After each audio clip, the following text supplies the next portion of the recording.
Dalam sebuah dialog di Praha tahun 2018, Steve Bannon menceritakan bagaimana Trump menjadi POTUS, President of the United States. Dialog ini biasa saja bagi sebagian orang, tapi bagi saya, penggemar geoekonomi dan geopolitik, saya menarik stabilo warna merah atas sebuah kalimat. Kami menyamakan level playing field sehingga kami menang. Kalimat inilah yang menjadi dasar analisa saya, sehingga jadi memahami apa yang dimaksud dengan tim Trump untuk kebijakan luar negeri yang akan menguntungkan Amerika. Saya jadi mengenal isi kepalanya Pompeo, mengenal isi kepalanya Bolton atau Shanahan dalam strategi perang dengan Cina. Kesimpulan, Amerika versus Cina saat ini bukan perang dagang, tapi perang ideologi. Menurut pengamat intelijen ekonomi, A.V. Temames yang berdomisili di London, hal inilah yang membuat banyak para analis salah baca, terutama analis ekonomi. Dikira Cina dan Amerika itu perang dagang biasa, perang ekonomi, hanya karena merasa sepertinya Amerika kalah dengan impor Cina yang besar masuk ke Amerika sehingga pasang tarif masuk tinggi agar barang di Cina itu mahal.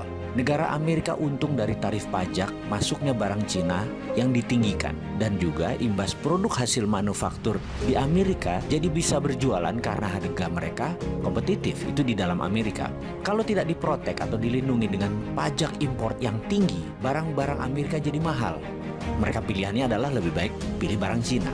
Begitu sebaliknya, dibalas Cina dengan impor masuk barang Amerika ke Cina dinaikkan. Ternyata bukan itu. Ini perang bahkan lebih dalam lagi, yaitu perang ideologi. Kalau sudah perang ideologi, by all means atau berapapun harganya, pasti ditebus. Cina dan Amerika kan habis-habisan perang. Lalu bagaimana dengan Indonesia? Ada baiknya Indonesia membangun platform sendiri tentang teknologi. Karena begitu kedua negara ini berperang lebih dalam, Indonesia jangan-jangan tidak berkutik. Karena keduanya, negara Cina dan Amerika, Indonesia bergantung pada teknologi kedua negara tersebut. Jadi kita meniru apa yang dilakukan Cina 5 tahun terakhir, yaitu membangun swasta dengan perlindungan ketat atau protection. Misalnya, rem-rem itu dilindungi oleh pemerintah Cina. Facebook tidak boleh masuk Cina sampai rem-rem menguasai 80% pasar di Cina. Didi Chuxing, online transportation, setelah menguasai 80% pasar Cina, Uber baru boleh masuk. Alibaba menguasai 80% pasar Cina, baru Amazon boleh masuk. Baidu menguasai lebih dari 80% pasar Cina, baru Google boleh masuk sebagai search engine. Youku menguasai 80% pasar Cina atau lebih.